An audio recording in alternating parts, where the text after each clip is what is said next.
Chris, investors need goals. They do, Kurt, but I'd actually challenge them. They need one primary goal. Just one? Just one? Well, welcome to the Sydney Property Muppets podcast. My name is Kurt Lawther. I'm the real estate agent, and with me forever is... Chris Clarke, the buyer's agent. Now, Chris, what is this one goal you speak of? Shouldn't you have multiple to try and be ticking off all these amazing things in life that we should be doing and achieving and... I don't know about life, but in property, yes. Look, I'm not saying you shouldn't have goals. I actually think you need to draw it way back. I said goal, but there's probably a step before that, which is... What is that step? What is your why? Ooh. A lot of investors get caught up in the, I need an investment property. And actually, I think part of it is the problem is professionals like us and mortgage brokers and finance planners and accountants talking about tax and rental yield, and we're going to talk capital growth and all those things. And after that, they're actually more confused than what they were at the beginning. And I want to make every investor come back, really define your why, and then everything else will make sense from there. Yep. Okay. I think that's a great stepping stone to work out as well for you to kind of also, I know I mentioned life before, but work out what you want from life or what direction you want to head over the next few years, 5, 10. I know it's harder to pick a decade in the future, but some people it might not suit. Some people I know will just want to live a life where they just own one property, their principal place of residence, pay the mortgage down, and they're set and save, have a family, Bob's your uncle. Some will just want to travel forever. I actually had an Uncle Bob. Did you? Yeah, true story.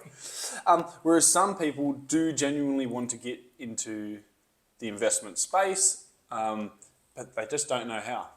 Yeah, I think it's a very easy area to get confused on. So I think if we're going to touch on a few things. So we're going to explain a bit about yield. We're going to talk a bit about capital growth. Yep. We're going to talk about flipping or developing, so buying a property to then move on.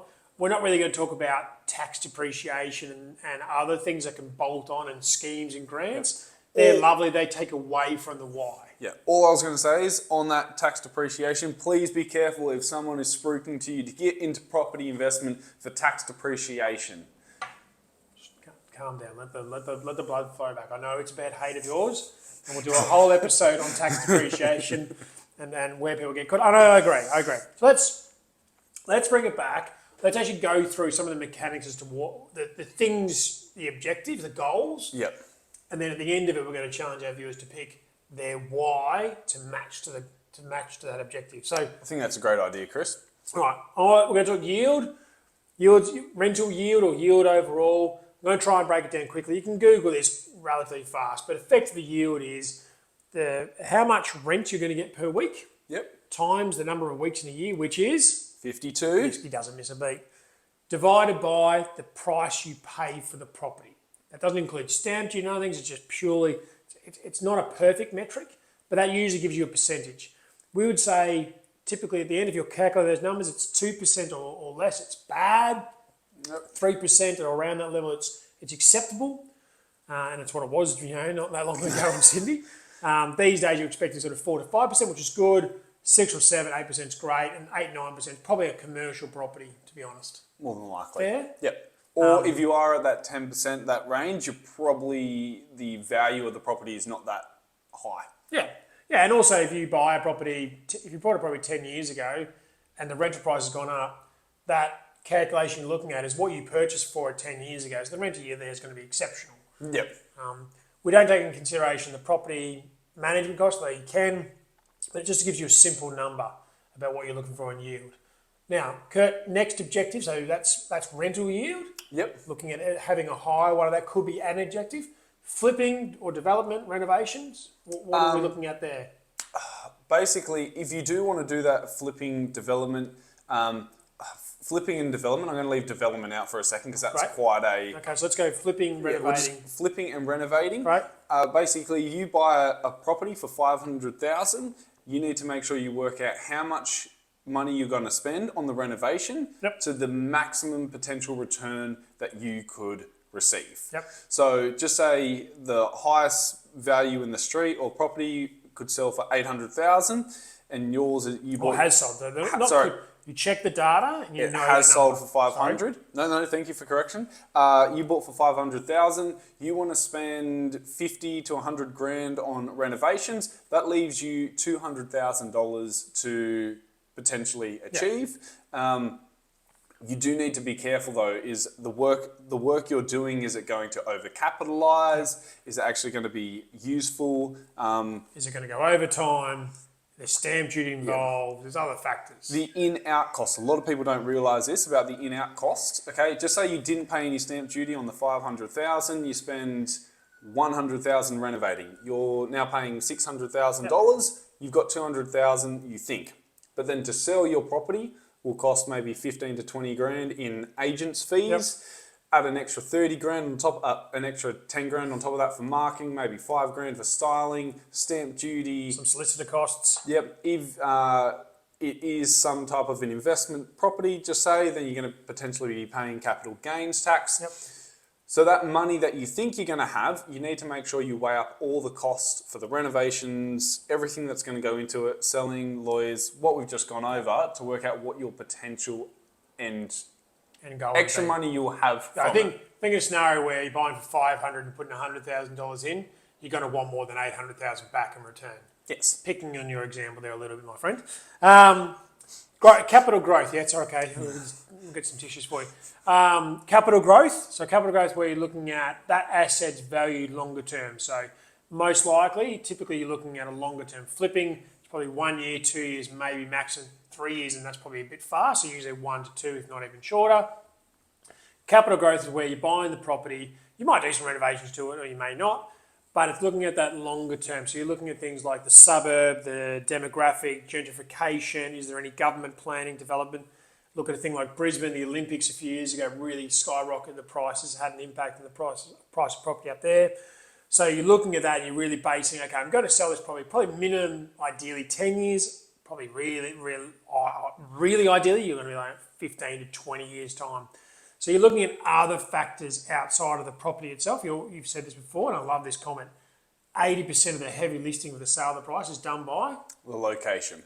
So if your capital growth is your aim and you're looking at that sale price, you're really coming back to the nuts and bolts of locations, probably again doing that heavy lifting. So you want to pick a location that you have confidence, or some other people have influenced or engaged you with, to say this is going to generate strong capital growth. I was going to say, if you don't quite agree with it, take a 1,000 square metre block out at Broken Hill versus a 1,000 square metre block in the heart of Sydney, eastern suburbs, and I think that gives you your answer there. How much different the location is and the price that is. Yeah, no. So those ones, anything else you want to cover off? Rent investing is probably the last one. An investment approach? Yeah, so you got some people who buy a principal place of residence and then they'll buy investment properties on top of that. Rent investing is where you're renting yourself and you've got investment properties on the top of that. The only thing I'll say, be careful about that approach is once you go down the rent vesting path, if you got no plans to get into the market with a principal place of residence, the more properties you pick up, the harder it is to then obtain a principal place of residence. Yeah, maybe I'll just add to that. So rent vesting, you buy one property, effectively what you're looking to do is grow that property back to that capital growth, or at least like getting a valuer to increase. The bank comes back and says, okay, you paid 500, a year later it's worth 600, there's $100,000 worth equity, you can buy another property thereafter. I see quite common as a buyer's agent in Sydney, people have had it, so they want to buy the 10 properties. They've got to number 3 or number 4. They want to buy their primary residence, and the mechanism they need to do to buy that property is they have to sell one of those investment properties. Now, typically this happens when they've originally started investing maybe as a single or a couple, and these little things called humans or babies come along. Those things. And interrupt your flow of what you originally intended. So there's different mechanisms that happen, and typically what I see is to forward the principal place of residence, because they no longer want to be renting, give their kids comfort, school, be able to do what they want to do, the property they're living in. They actually sell one, and sometimes even 2 of those properties to do so. And it completely ruins and diminishes the whole plan originally. Yep.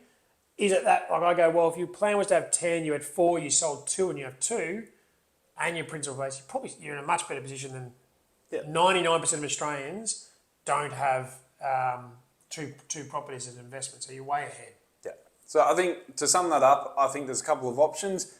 Try and get a principal place of residence first and then build investments on top of that. Or go in the mindset, if you do want a principal place of residence, but you can't quite get into the market where you're living, is potentially have an idea of maybe getting one or two investments that are not as expensive. You can buy them, and then you've got the plan to deliberately sell them so you can go and buy that principal place and then start building the investments on top of that. Yep. That is just general advice, guys, but just making it clear that babies cost money and that you need to be aware that you just can't buy all these investments and then try and get a principal place. It does make it quite difficult. That's complicated. So if we go back to the why, we started today's episode talking about the why. So if you're an investor, if you're buying a property and looking at strong rental yield, what would be your why as to why that is your primary focus, Kurt? Potentially cash flow to build up actual cash. Yep. So what would be your primary reason if you're looking to flip? To flip, to make a bigger jump. Yep. So it's going to be short-term cash flow pain. Yep. But have a higher return than what rental yield itself can ever deliver. Risk versus reward as well. Be careful on that one. Yep. So shorter term, risky but shorter term gains. Lastly, capital growth. What is your why? My why is basically set and forget. I'm buying that property. Might do some small works. Buying that property for the long run. I'm not even looking at selling it. I'm planting that small apple tree and waiting for the rewards 40, 50, 60 years down the track. Like the apple tree. So those aren't the only whys, but those are where we get to. Before you choose your objective or your goal, think of your why. Is it cash flow? Is it short to mid-term flipping and money, wealth in the short to mid-term? Or is it long-term setting to get the apple tree? Yes. Know your why. Everything else is still possible. You can have high capital growth and good rental yield. Yep. You can do some work and help flip it in 20 years. Like everything, a combination of is likely. This is a very short podcast, and we've tried to cram as much information in as you can. But our recommendation is enough really quality information. Oh, quality golden nuggets. Silver nuggets as well, maybe bronze. The point being, though, is if you want to have further conversations, you're more than welcome to reach out to Chris, to myself, or your trusted advisor to give you your specific scenario, because every individual has their own unique circumstance, and so please make sure you go and seek further advice. Always. We just want to open people's eyes up a little bit. Just drill it back to you. Think of the one why. Yep. Okay. 3 quick cues. Let's hammer on here. When should you start to invest? Now. Perfect. If you're buying same price, so 1-bedroom property in the eastern suburbs of Sydney versus a 2-bedroom suburb, let's say a 2-bedroom apartment, both apartments, identical layout. Eastern suburbs. Crow's Nest? Eastern suburbs. Okay, good. Is Broken Hill a great place to invest? No. No defending on that one, Chris? What's the most common thing to break or need attention when you first lease, when a property is leased for the first time? Door handles? Okay, yeah. Kurt's not a property manager, I must say. He's part of a team that does it, but he's more the sales agent, so I get why he's like, I don't really know. I'm a good I see ovens and hot water service are 2 of the more common ones. My hot water service recently broke, actually. Oh, cheers. Why do you love being a father? Probably the journey. The journey. Journey. Can't replace that journey of the first time they're in your hand, hold them in your hand, one hand to him, my son, holds on them now to lift me up.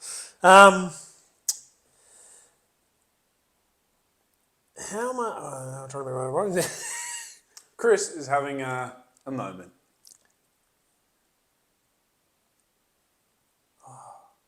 In the short commercial. Oh, sorry. How much would you pay for a painting of your car? $300. Couldn't read my writing.